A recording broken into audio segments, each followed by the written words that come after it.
নমস্কার বন্ধুরা, welcome to our channel. রেলওয়ের পক্ষ থেকে টেকনিশিয়ান নিয়োগের বিজ্ঞপ্তি প্রকাশ করা হয়েছে। আগে এএলপি টেকনিশিয়ান একসঙ্গে বিজ্ঞপ্তি প্রকাশ করা হতো, তো এবছর থেকে এএলপি আলাদা এবং টেকনিশিয়ান আলাদা এখানে বিজ্ঞপ্তি প্রকাশ করা হয়েছে। তো টেকনিশিয়ানে আনুমানিক এখানে সম্ভাব্য ভ্যাকেন্সির কথা উল্লেখ করা হয়েছে। প্রায় 9,000 শূন্য পদে বিজ্ঞপ্তি আসতে চলেছে।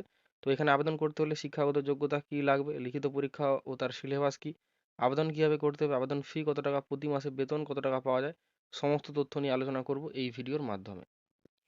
পোস্টের নাম বলা হয়েছে টেকনিশিয়ান, এখানে বলা হয় আরআরবি টেকনিশিয়ান বা রেলওয়ে টেকনিশিয়ান। আনুমানিক সম্ভাব্য শূন্যপদ 9,000। এটি সরকারি চাকরির শ্রেণীতে পড়ে। Application mode online. এখানে বয়স সীমা বলা হয়েছে 18 থেকে 30 বছর। তবে এবছর থেকে 3 বছর ছাড় দেওয়া হয়েছে এএলপিতে, অতএব এখানে টেকনিশিয়ানেও 3 বছর ছাড় দেওয়া হবে। শিক্ষাগত যোগ্যতা মাধ্যমিক সঙ্গে আইটিআই বা অ্যাপ্রেন্টিসশিপ কোর্স করে থাকলে এখানে আবেদন করা যাবে। আবেদনের সময় এখানে উল্লেখ করে দেওয়া হয়েছে মার্চ থেকে এপ্রিলের মধ্যে এখানে ফর্ম ফিল আপ চলবে।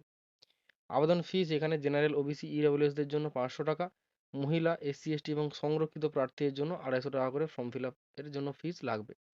নির্বাচন প্রক্রিয়া এখানে CBT 1 CBT 2 ডকুমেন্ট ভেরিফিকেশন এবং মেডিকেল টেস্ট হয়ে থাকে।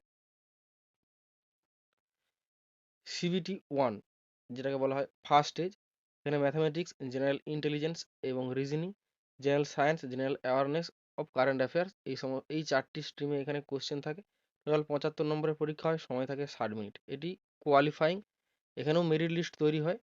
তো এখান থেকে যারা কোয়ালিফাই করবে তারা দ্বিতীয় স্টেজের জন্য এখানে কোয়ালিফাই করে যাবে।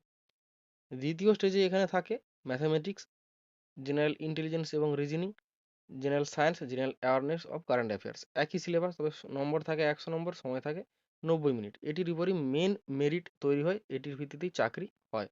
তবে এখানে পার্ট বি একটি রয়েছে ট্রেড থিওরি, যে স্ট্রিমে অ্যাপ্লাই করবে, যে ট্রেডে অ্যাপ্লাই করবে তাদের এখানে 75 নম্বরের পরীক্ষা হয়, 60 মিনিট সময় থাকে। এখানে শুধুমাত্র কোয়ালিফাইং নম্বরটি এখানে পেতে হয়, এটা মেরিটে কোনো কাজ করে না।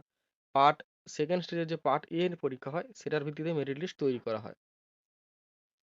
প্রতি মাসে বেতন রেলওয়ে টেকনিশিয়ান পদে কর্মরত প্রার্থীদের প্রতি মাসে প্রায় 19,900 টাকা বেতন দেওয়া হয়। তবে এতে আপনি কিছু ভাতা এখানে যোগ করতে পারেন বা আপনারা পাবেন। মোট আপনার বেতন হতে পারে 25 থেকে 30,000 টাকার মধ্যে।